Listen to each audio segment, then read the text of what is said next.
فلما تراءى الجمعان قال أصحاب موسى إنا لمدركون।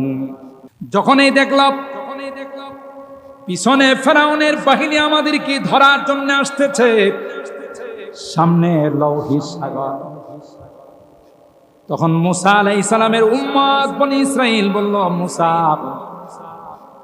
ইন্না লামুদরাকুন, আমরা তো ধরা পড়ে যাব, সামনে যদি যাই সাগরে ডুবে মারা যাব, পিছন দিয়ে ফেরাউনের বাহিনী আমাদেরকে পাকড়াও করবে, আমাদেরকে অ্যারেস্ট করে ফেলবে।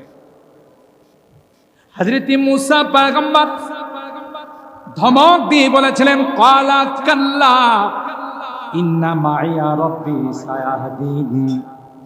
মুসা পয়গম্বর বললেন, না না, নিজের ইচ্ছা এখানে আসি নাই, আসমানের মালিক অর্ডার দিয়েছে, সেই জন্য এখানে উপস্থিত হয়েছি। সুতরাং কখনো নয়, আল্লাহ তাআলা আমাদেরকে কোনো অবস্থাতেই ধ্বংস করবেন না। হযরত মুসাকে আল্লাহ ডাক দিয়ে বলেন, ফাওহাইনা ইলা মুসা নিদরিব বিআসাকাল বাহর। এ মুসা, দেরি না করে তোমার ওই কুদরতি লাঠি, যে লাঠি জান্নাতি লাঠি, ওই লাঠি দিয়ে তুমি লৌহিত সাগরে আঘাত করো। মুসারে আঘাত করতে দেরি হবে, আমি আল্লাহর সাথে সাথে 12টা কার্পেটিং রাস্তা করে দিতে দেরি হবে না। তাই হলো হযরত মুসা পয়গম্বর লাঠি দিয়ে আঘাত করতে দেরি হয়, সাথে সাথে সাগরের মধ্যে পদ্মা নদীতে নয়, মেঘনা নদীতে নয়, যমুনাতে নয়, গঙ্গাতে নয়, বিশাল লৌহিত সাগরের মধ্যে আল্লাহ পাক একটা নয়, দুইটা নয়, 12টা পদ্মা সেতুর ব্যবস্থা করে দিলেন। বনি ইসরাইল আরামে পার হয়ে চলে গেলেন। সেতুগুলোকে আল্লাহ বললেন, না না, এখনো কিন্তু তোমাদের মেয়াদ শেষ হয় নাই। আল্লাহু আকবার। সেতুগুলো কার কথা শুনে? বলুন বলুন, কার কথা শুনে? সাগর মহাসাগর কার কথা শুনে? পৃথিবীর সমস্ত সৃষ্টি কার কথা মতো চলে? আল্লাহর কথা মতো। আল্লাহ বলেন, এখনো মেয়াদ শেষ হয় নাই। দুশ্মন আসবে, দুশ্মনকে যখন ডুবাবে, এরপরে তোমাদের মেয়াদ শেষ হয়ে যাবে। সুবহানাল্লাহ বলেন। আমার বলার উদ্দেশ্য, যারা মুতাকাব্বির হয়, যাদের মধ্যে দাম্ভিকতা থাকে, যাদের মধ্যে অহংকার থাকে, শেষ মুহূর্ত পর্যন্ত অহংকার করে যায়। কেন? কোরআনে আল্লাহ বলেন, যারা জালেম হয়, আল্লাহ তাদের কপালে কোনোদিন হেদায়েত রাখেন না। মনে রাখেন, জুলুম যারা করে, সে যাই হোক, যত পাওয়ারফুল ব্যক্তি হোক না কেন, এর সবচাইতে খারাপ পরিণতি হলো তার কপালে কোনোদিন হেদায়েত জোটে না। কথা বলেন ঠিক না বেঠিক? জুলুম এত বড় জঘন্যতম অপরাধ। আর যাদের উপরে জুলুম করা হয়, যারা মাজলুম হয়, নিপীড়িত নির্যাতিত হয়, এরা যখন আল্লাহর দরবারে হাত তুলে, মাজলুমের বদদুয়া, মাজলুমের হাত, এটা সরাসরি আসমানের মালিক রব্বে কারীমের আরশের মধ্যে ধাক্কা লাগানো শুরু করে। এত সহজ নয়। আপনি যদি একটা পশুর উপরে জুলুম করেন, ওইটারও বিচার হবে। আর মানুষের উপরে জুলুম করে আপনি বেঁচে যাবেন, এটা কঠিন কালেও হতে পারে না। কথা বলেন ঠিক না বেঠিক? আল্লাহ পাকের নিজাম হলো, ছাড় দেন, ছেড়ে দেন না, সুযোগ দেন। ফেরাউন রবের দাবি করছে, তারপর আল্লাহ সাথে সাথে ধরেন। কথা বলেন ঠিক না বেঠিক? এটি আল্লাহর নিজাম। চরম পর্যায়ে যখন পৌঁছে যায়, তখন বড় কিছু লাগে না, ছোট কিছু দিয়ে আল্লাহ তার পতন ঘটায়। না, ইতিহাস তার। ফেরাউন যখন গিয়ে দেখলো 12টা কার্পেটিং রাস্তা, 12টা সেতু সমুদ্রে, কি কয় জানেন? এই কবিশের বাচ্চা ওখানে দাঁড়ায় তার জনগণকে বলে, দেখলা আমি কি পাওয়ারফুল, আমি আমার সিংহাসনে বসে লৌহিক সাগরে ইশারা করেছিলাম যে আমরা আসতেছি, পদ্মা সেতু হয়ে যাও, 12টা সাগরের মধ্যে সেতু হয়ে যাও। আমার ইশারা দেওয়ার সাথে সাথে 12টা সেতু হয়ে গেছে। দেখলেন সেতু বানাইছে কে আর কৃতিত্ব নে কে? এটা রেখে জমে তাই না নিছে। কথা বলেন ঠিক না বেঠি? বানাইছেন সেতু আল্লাহ, হ্যাঁ কয় কি এটা আমি বানাইছি ইশারা দিয়া। আল্লাহ কয় ঠিক আছে তোর সেতুতে তুই ঢুক, একটু করে বুঝবি। কথা বলেন ঠিক না বেঠি? আল্লাহ আল্লাহ আল্লাহ যখন নারাজ হয়ে যায় তখন নিজের সাজানো কোনো কিছুই কাজে আসে না। কথা বলেন ঠিক না বেঠি? সব কিছু ব্যর্থ হয়ে যায়। মুহতারাম হাজরিন, ফেরাউন তার লস্কর, তার বাহিনীদেরকে নিয়ে যখন লৌহিক সাগরে ঢুকে ফেললো, সাগর কার কথা শুনে? আল্লাহ পাক অর্ডার দিলেন, সাগরকে অর্ডার দিলেন। শুনতেছেন তো? সাগরকে আল্লাহ তাআলা অর্ডার দিলেন, আর দেরি নাই, আমার বন্ধুরা পার হয়ে চলে গেছে, দুশমনদেরকে ডুবানোর জন্যই আমি সেতু বানাইছি। সুবহানাল্লাহ। ফেরাউন তার বাহিনী নিয়ে যখন সমুদ্রের মধ্যে ঢুকে গেল, দুই পাশ থেকে সেতুগুলো ঠাস ঠাস করে ভেঙে গেল, পানিগুলো একত্রিত হয়ে সকলকে ডুবে মুহূর্তের মধ্যে দুনিয়ার থেকে বিদায় করে। আল্লাহর কি সময় লাগে? তখন ফেরাউন বলেছিল, ফালা আমানতু বিল্লাহিল্লাযী আমানাত বিহি বানু ইসরাঈল ওয়া আনা মিনাল মুসলিমিন। ফেরাউন তখন ডুবে আর কয়, আল্লাহ আমি কিন্তু একজন পাক্কা ইমানদার, আমি কিন্তু একজন মুমিন মুসলমান। আল্লাহ ডাক দেয়া কয়,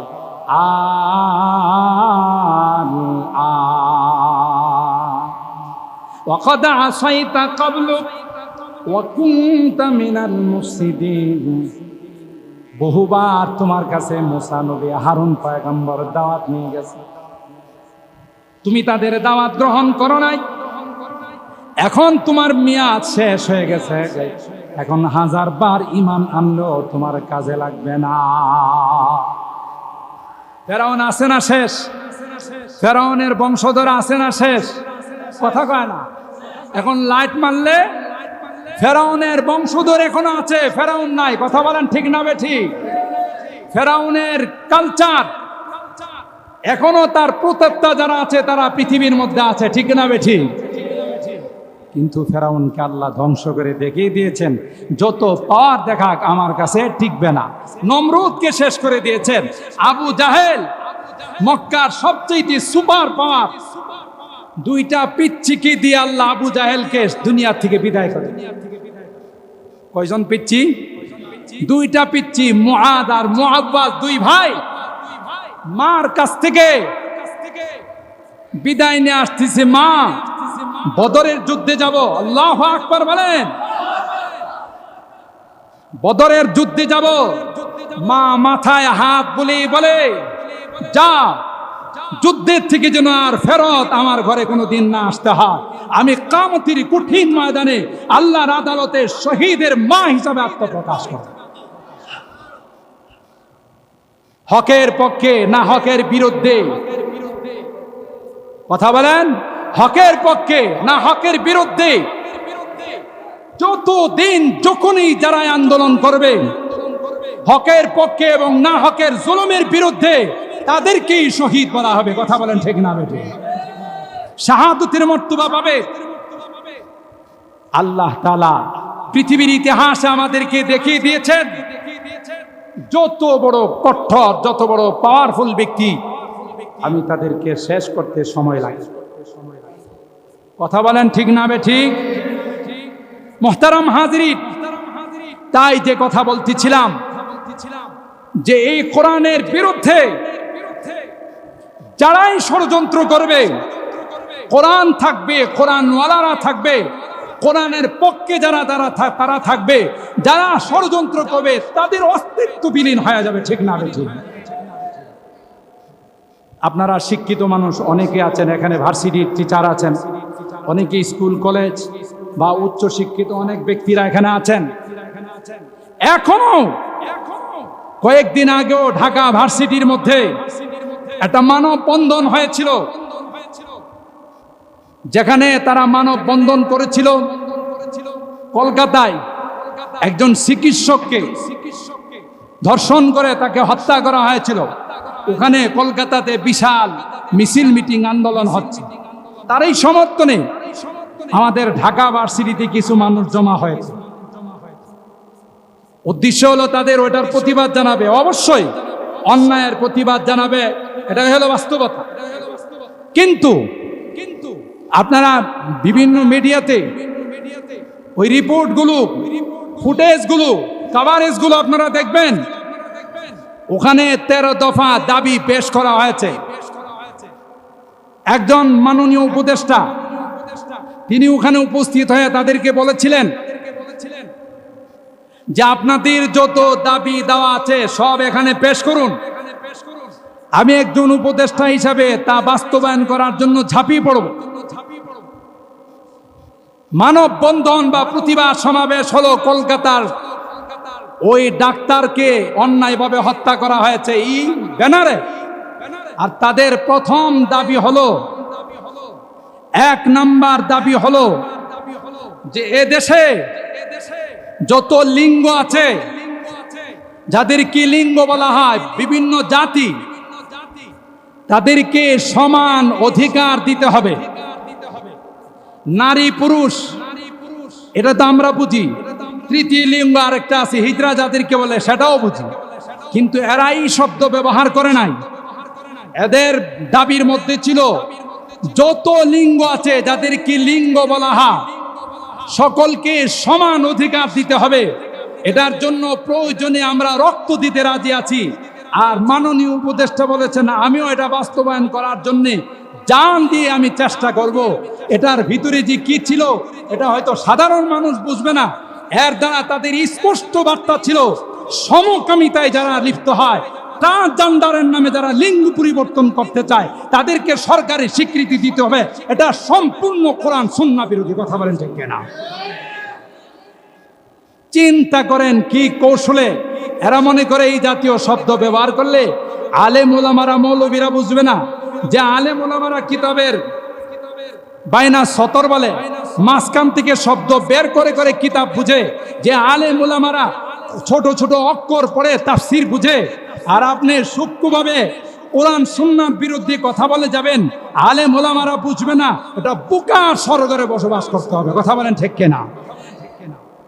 এইভাবে তাদের 13টা দাবির প্রত্যেকটা দাবি কর্তৃত্ব পুরুষের হাতে থাকতে পারবে না, নারীদের হাতে থাকবে। অথচ কোরআন বলেন কর্তৃত্ব থাকবে পুরুষের হাতে। কথা বলেন ঠিক কিনা? প্রত্যেকটা দাবি কোরআন সুন্নাহ বিরোধী। আমি সবগুলো বলবো না, যেহেতু অনেক টাইম হয়ে গেছে। তাদের প্রতিবাদ, মানববন্ধন কলকাতা, আর দাবি করে সব কোরআন সুন্নাহ বিরোধী। কথা বলেন ঠিক কিনা? এটারে বলে দাল মে কুছ কালা হ্যায়। কথা বলেন ঠিক কিনা? মনে করছে সরকার নাই, বুঝে মনে করছে দেশে কোনো সরকার নাই, যা ইচ্ছা তাই করে ফেলবো। ইসলামী জনতা, তাওহীদি জনতা, আলেম ওলামায়ে দেশে কোনোদিন শুয়ে থাকে না। কথা বলেন ঠিক না বেঠিক? বিধায় কোরআনেরই দেশ, যতদিন কোরআনের পক্ষে থাকবে ততদিন আসমান থেকে সাহায্য আসবে। ঠিক না বেঠিক? কোরআনের বিরুদ্ধে চলে যাবে, আসমান থেকে গজব চলে আসবে। আল্লাহর কসম করে বলি, আল্লাহর কসম করে বলি, সমকামিতাকে যদি আইনত তাকে বৈধতা দেওয়া হয়, সমকামিতাকে যদি সমর্থন করা হয়, মুহূর্তের মধ্যে আসমান থেকে আল্লাহর গজব নেমে আসবে। কথা বলেন ঠিক কিনা? আমরা স্পষ্টভাবে আজকের এই মাহফিল থেকে জানিয়ে দিতে চাই, সরকার নাই, দেশ সরকার শূন্য মনে করে আপনারা যারা নাস্তিক বামরাম আছেন, আপনারা মনে করেন না যা ইচ্ছা তাই করে ফেলবেন, এত সহজ না। কথা বলেন ঠিক কিনা?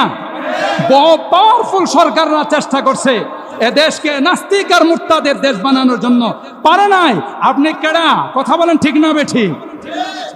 মুসলমান নামাজ পড়ে না, রোজা রাখে না, কিন্তু কোরআনের বিরুদ্ধে আপনি কথা বলে দেখেন জিহ্বা টেনে ছিঁড়ে ফেলবে। কথা বলেন ঠিক কিনা? নবীর বিরুদ্ধে কোনো কথা বলে দেখেন গর্জে উঠবে। কথা বলেন ঠিক না বেঠিক? এই জন্য মুহতারাম হাজিরিন, আমি আগেই বলেছি লম্বা আলোচনা করব না। এ সকল মাদ্রাসাগুলোর সঙ্গে, কোরআনের প্রতিষ্ঠানের সঙ্গে যতদিন আমাদের সম্পর্ক থাকবে ততদিন আসমান থেকে আল্লাহর রহমত বর্ষা হবে। সুবহানাল্লাহ।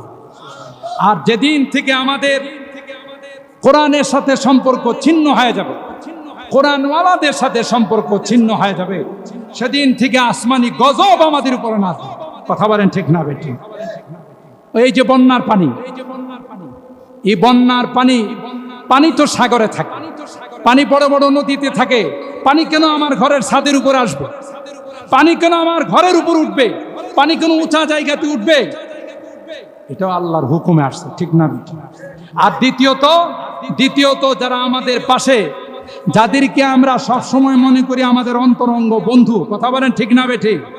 বন্ধু বলতে বলতে আমাদের কলিজা দিয়ে দিয়েছি, এই বন্ধুরা আমাদের পুরস্কার দিছে রাত্রের আধারে, তাদের বেড়িবাঁধগুলো ছেড়ে দিয়ে বাংলাদেশের মানুষকে ডুবিয়ে মারার ষড়যন্ত্র করেছে। কথা বলেন ঠিক না বেঠিক? কিন্তু এক নাম্বার মনে করতে হবে আমাদের গুনার ফসল। আমাদের গুনার কারণে যেই পানি সাগরে থাকার কথা, সেই পানি কোন আমার ঘরে যাবে? আল্লাহর হুকুম হলে একদিনের ভিতরে সেই পানি আবার সাগরে চলে যাবে। এই জন্য বেশি বেশি আমাদের তাওবা করতে হবে। আর আল্লাহর কোরআনের বাণী আমাদের মনে রাখতে হবে। কোনো বিজাতি মুসলমানদের বন্ধু হয় না। কথা বলেন ঠিক না বেঠিক? কোনো অমুসলিম মুসলমানের বন্ধু হতে পারে না কোরআনের ভাষণ। যে তোমরা কোনোদিন তোমাদের বিজাতিদেরকে, অমুসলিমদেরকে তোমাদের বন্ধু বানাবে না। হ্যাঁ, তাদের সঙ্গে তুমি সুন্দর আচরণ করবে, তাদের সঙ্গে তুমি মানবতার আচরণ করবে, কিন্তু অন্তরঙ্গের বন্ধু বানাবে, তোমাকে সময় মতো সঠিক জবাব দিবে। কথা বলেন ঠিক না বেঠিক? আল্লাহ পাক রব্বুল আলামিন আমাদের আজকের এই মাহফিলকে, যারাই যতক্ষণ পর্যন্ত কোরআনের আলোচনা করেছেন, সকলের আলোচনার উপর আমাদেরকে আমল করার তৌফিক দান করুন। রব্বুল আলামিন আল্লাহ, প্রচন্ড গরমকে উপেক্ষা করে তোমার বান্দা বান্দীরা দীর্ঘক্ষণ পর্যন্ত বসে কোরআনের আলোচনা শোনার পর আল্লাহ, গভীর রজনীতে আমরা কিছু গুনাহগার বান্দা তোমার শাহী দরবারে হাত তুলি। আল্লাহ, মেহেরবানি করে আমাদের জিন্দেগীর গুনাহগুলো মাফ করে দাও ইয়া রাব্বাল আলামিন। আল্লাহ, জীবনে অনেক গুনাহ করেছি, সমস্ত গুনাহ থেকে তোমার কাছে তাওবা করলাম। আল্লাহ, আমাদের গুনার কারণে বিভিন্ন এলাকায় বন্যায় প্লাবিত হচ্ছে। আল্লাহ, আমাদের গুনার কারণে বিভিন্ন রকমের বালা মুসিবত দেখা দিচ্ছে। আল্লাহ, আজকের এই কোরআনের মাহফিলে বসে আমরা তাওবা করতেছি, আর জীবনে কোনো গুনাহ করব না। আল্লাহ, মেহেরবানি করে আমাদের গুনাহগুলোকে মাফ করে দাও ইয়া আল্লাহ। যে মানুষগুলো বন্যার পানিতে হাবুডুবু করছে আল্লাহ, তাদের আত্মচিৎকারে, তাদের আত্মনাদে আকাশ বাতাস ভারী হয়ে যাচ্ছে। অনেকে কয়েকদিন হয়ে যায় খাবারের ব্যবস্থা, ঘর বাড়ি পানির নিচে। আল্লাহ, কত মানুষ পানিতে ভেসে চলে গেছে। এ মালিক, পানি তো তোমার গোলাম, তুমি যদি অর্ডার দাও পানি চলে যাবে। আল্লাহ, মেহেরবানিকে, আল্লাহ মেহেরবানি করে পানিকে তার জায়গাতে তুমি পাঠিয়ে দাও। বন্যার্ত মানুষগুলোকে আল্লাহ, বিশেষ করে ফেনী, নোয়াখালী, চট্টগ্রাম, আল্লাহ কুমিল্লা, ব্রাহ্মণবাড়িয়ার কিছু অংশ, আল্লাহ সিলেট সহ সারা দেশে যেখানে বন্যায় প্লাবিত হয়েছে, আল্লাহ সবাইকে বন্যা থেকে উদ্ধার করে দাও। এ মালিক, যে ক্ষয়ক্ষতি হয়েছে আল্লাহ তোমার গায়েবে খাজানার থেকে পোষায় দাও। যারা এই বন্যার্ত মানুষকে সাহায্য করতেছে আল্লাহ, তাদের সাহায্যগুলোকে তুমি কবুল করে নাও ইয়া রাব্বাল আলামিন। আল্লাহ, আমাদের এই দেশকে তুমি শান্তির দেশ বানাই দাও। সকল অশান্তির হাত থেকে হেফাজত করো আল্লাহ। যত রকমের মারামারি কাটাকাটি আল্লাহ হিংসা বিদ্বেষ আছে সবগুলো থেকে হেফাজত করো আল্লাহ। আমাদের সকলকে ভাই ভাই হয়ে এক আর নেক হয়ে চলার তৌফিক নসিব করে দাও ইয়া রাব্বাল আলামিন। আল্লাহ এই মাদ্রাসাকে তুমি কবুল করে নাও। এই মাদ্রাসায় যারা যেভাবে সহযোগিতা করেন আল্লাহ সকল আর দানগুলোকে তুমি কবুল করে নাও। খাস করে আল্লাহ তোমার বান্দা আলহাজ মিজান সাহেব আল্লাহ মাদ্রাসার জন্য জান প্রাণ আল্লাহ, তিনি তার স্বপ্ন অনেক বড় মাদ্রাসা করবে, অনেক ছাত্রদের পড়ালেখার ব্যবস্থা করবে আল্লাহ। তাকে তুমি পূর্ণাঙ্গ সুস্থতার জিন্দেগি নসিব করে দাও। সব রকমের অসুখ বিসুখের হাত থেকে হেফাজত করো আল্লাহ। কামাই রুজি রোজগারে বরকত নসিব করে দাও ইয়া রাব্বাল আলামিন ইয়া আরহামার রাহিমিন। আল্লাহ যারাই রোগী আছেন তাদেরকে শিফা দিয়ে দাও, সকল রোগীদেরকে পরিপূর্ণ শিফা নসিব করে দাও। শিফায়ে কামেলা আজলা দায়মা মুস্তামিররা নসিব করে দাও ইয়া রাব্বাল আলামিন। আল্লাহ এই বাকাইল গ্রামের অনেক মুরব্বীরা দুনিয়া থেকে বিদায় নিয়ে চলে গেছে, আমাদের সামনে অনেকে ছিলেন আল্লাহ, ডাইনে তাকাই বামে তাকাই ওই মুরব্বীদেরকে আর দেখা যায়। মালিক রে মেহেরবানি করে তাদেরকে তুমি মাফ করে দাও আল্লাহ, তাদের কবরগুলো জান্নাতের বাগান বানায় দাও ইয়া আল্লাহ।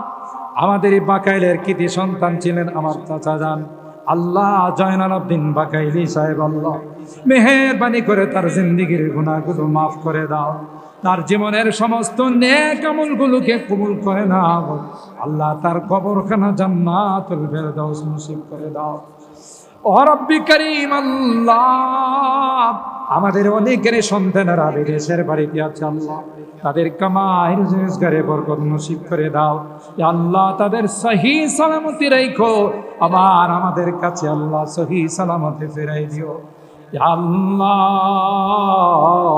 এই মাদ্রাসার যত জরুরত আছে গায়বী খাজানা থেকে পূরণ করে দাও। আমরা যারা হাত উঠেছি আল্লাহ, আমাদের অনেকেরই মা নাই বাবা নাই, কতদিন হয়ে গেল মা মা বলে ডাক দিতে পারি, বাবা বলে ডাক দিতে পারি না। আজকের মাহফিলে বারবার মা বাবার কথা মনে পড়ছে। গুনার কারণে যদি তোমার জাহান্নামের আসামি হয়ে থাকে আল্লাহ, মেহেরবানি করে তাদেরকে তুমি মাফ করে দাও আল্লাহ, তাদের কবরগুলো জান্নাতের বাগান বানায় দাও রব্বুল আলামিন। আল্লাহ মেহেরবানি করে আল্লাহ, জানি না কার কখন মালাকুল মউতের সঙ্গে দেখা হয়ে যাবে আল্লাহ। যেদিন মসজিদের মাইকে ডাক দিবে, মসজিদের মাইকে আমাদের নামটা ঘোষণা হয়ে যাবে আল্লাহ, ইমানদার বানায় দুনিয়ার থেকে নিয়ে আল্লাহ। যারাই যেভাবে এই মাহফিলে সাহায্য করেছেন আল্লাহ, এই সাহায্যগুলোকে নাজাতের ওসিলা বানাই দিও আল্লাহ ইয়া রাব্বাল আলামিন। আল্লাহ আমি যদিও গুনাহগার, অনেক আলেম ওলামাদেরকে নিয়ে হাত উঠেছি, অনেক মাসুম বাচ্চাদেরকে নিয়ে হাত উঠেছি আল্লাহ, অনেক সাদা দাড়িওয়ালাদেরকে নিয়ে হাত উঠেছি, পর্দার আড়ালের অনেক নেককার দিনদার মা বোনদেরকে নিয়ে হাত উঠেছি আল্লাহ। যাদের হাতখানা পছন্দ হয় সেই হাতের ওসিলায় আমাদের দোয়াগুলো কবুল করে নাও। রব্বানা তাকাব্বাল মিন্না ইন্নাকা আনতাস সামিউল আলিম ওয়া তুব আলাইনা ইন্নাকা আনতাত তাওয়াবুর রহিম। সুবহানা রাব্বিকা রাব্বিল ইজ্জাতি আম্মা ইয়াসিফুন ওয়া সালামুন আলাল মুরসালিন ওয়ালহামদুলিল্লাহি রাব্বিল আলামিন।